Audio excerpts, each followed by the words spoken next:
નમસ્કાર દર્શક મિત્રો, આજે આપણે કંઈક એવી વાત કરીએ કે જેનાથી હર એક માતા બનવાનું જે સ્વપ્ન હોય છે એમાં કેવી કેવી કાળજી રાખવી જોઈએ છે, શું કરી શકાય છે, કેવા કેવા મિથ્સ હોય છે કે જે આપણે માનતા હોય છે કે જે માન્યતા હોય છે, શું શું કરવું શું ના કરવું એ વધારે ઇમ્પોર્ટન્ટ હોય છે.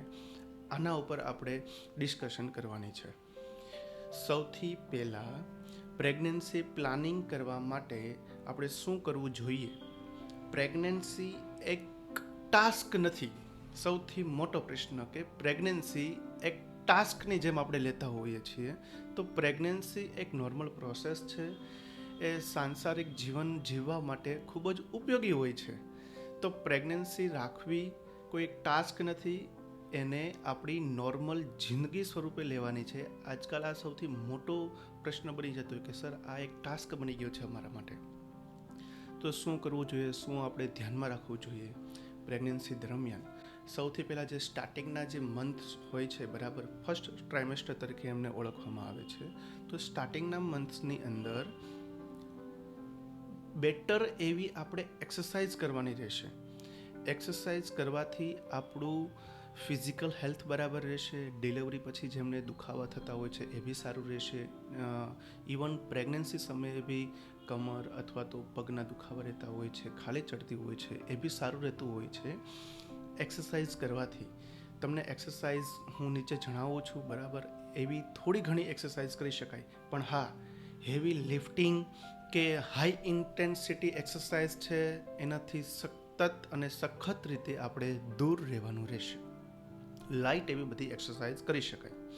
કઈ રીતે સૂવું જોઈએ, તો એક પડખે સૂવાનું, ડાબા યા જમણા પડખે સૂવામાં આવે તો સારું રહેતું હોય છે. બીજી વાત આવતી હોય છે કે ખાવા પીવાની આપણે ખબર હોવી જોઈએ કે આપણે શું ખાવું શું ના ખાવું.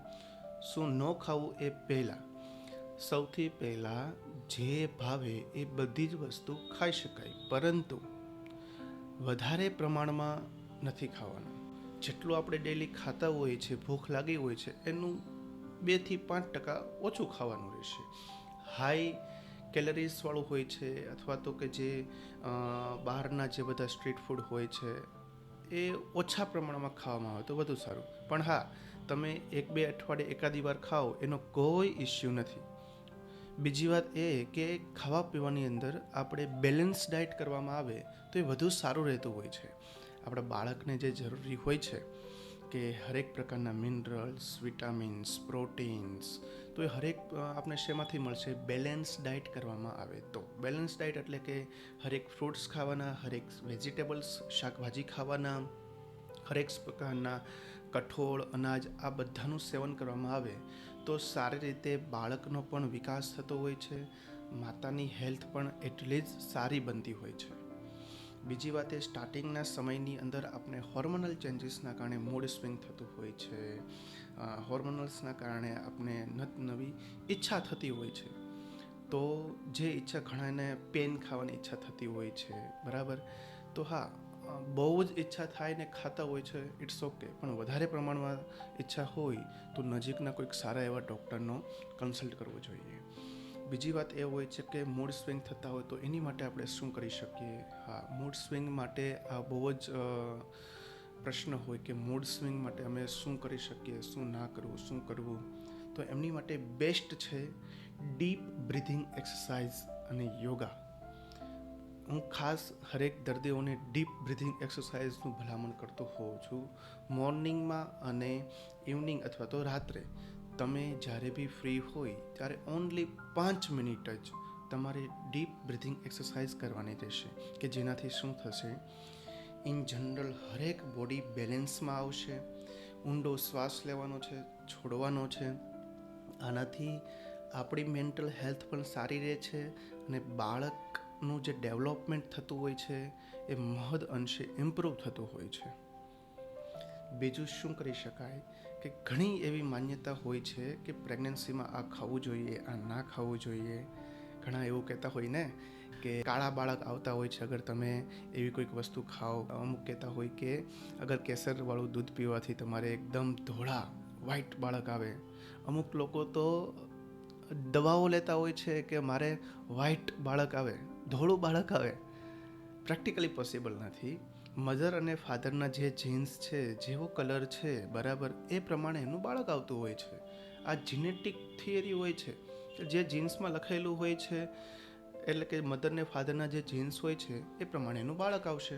એમાં તમે કંઈ ખાવો પીવો એનાથી કાળું યા ધોળું બાળક નથી થતું. આ ટોટલી એક માન્યતા છે જેનાથી આપણે દૂર રહેવું. હા, પણ તમે ડ્રાયફ્રૂટ્સ વગેરે તમને ભાવતા હોય આ બધું ખાઈ શકો છો, એ સારું કહેવાય, બરાબર છે. બાકી એવું નહીં કે આ ખાવાથી જે તમારી ઇન્ટેલિજન્સ છે એ વધી જાય છે. નહીં. કોઈ વસ્તુ એવી ખાવાથી તમારી ઇન્ટેલિજન્સ બાળકની વધી જાય એવું પ્રેક્ટિકલી પોસિબલ નથી. એ તમારા જેનેટિક કોડ્સની અંદર જે લખેલું છે, જેવા એન્વાયરમેન્ટની અંદર પ્રેગ્નન્સી પ્લાન કરો છો, આજુબાજુનું કેવું એન્વાયરમેન્ટ્સ હોય છે, આ બધાનો ઇફેક્ટ પડતો હોય છે. ખાસ વાત, પ્રેગ્નન્સી દરમિયાન ખાવા પીવાની અંદર એક્સરસાઇઝ કરવાથી આ બધાથી આપણું ફિઝિકલ બોડી 100% સારું રહે છે. મેન્ટલ બોડી કેવું રહે છે એનો પણ પ્રેગ્નન્સીની અંદર 100% પ્રભાવ પડતો હોય છે. તમને ખ્યાલ જ હશે કે જ્યારે મહાભારતની અંદર અભિમન્યુ પેટમાં જ્યારે હતા ત્યારે શું હતું કે એમને અભિમન્યુને ખાલી ચક્રવ્યૂહમાં જવાનો રસ્તો ખબર હતી, પણ આવવાનો રસ્તો નથી ખબર. કારણ કે જ્યારે માતાની અંદર જ્યારે હતા પ્રેગ્નન્સી દરમિયાન, જ્યારે અભિમન્યુને કૃષ્ણ ભગવાને સંભળાવેલું હતું ને કે કઈ રીતે અંદર જવાનું છે, પછી આવવાનો રસ્તો એમને ખ્યાલ નહોતો. તો આ જ રીતે કે પ્રેગ્નન્સી દરમિયાન આપણે કેવું વાંચન કરવામાં આવે છે, કેવા પુસ્તકો વાંચવામાં આવે છે, કેવું એટમોસ્ફિયરથી આપણે રહેવામાં આવે છે, ઘરનું એટમોસ્ફિયર કેવું છે, શાંત છે, ઝઘડા થાય છે, કેવા પરિબળો છે, એમાં ચિંતાઓ થાય છે, ટેન્શન રહ્યા રાખે છે, આ બધી વસ્તુ પણ બાળકને અફેક્ટ કરતું હોય છે. માતા અગર એવું પરસીવ કરશે કે બહુ ચિંતા, ખૂબ જ ડર, કે ઘરે કોઈ છે નહીં, હું એકલી છું, હસબન્ડ હોય છે, બહાર હોય છે, આ તે કોઈ બી નાના મોટા વારે આ પ્રકારના લાગણીઓથી એ ઘેરાયેલા રહેશે તો બાળક ઉપર એમની 100% અસર થતી હોય છે. આ રિસર્ચ એવું બોલે છે. અને બહુ બધા એવા કેસીસ પણ છે કે જે જન્મજાત ખોડખાપણવાળા હોય અથવા તો જે મંદ બુદ્ધિવાળા બાળકો જન્મે છે એમની પાછળનું સૌથી મોટું કારણ હોય તો એ મેન્ટલ હેલ્થ, એટલે કે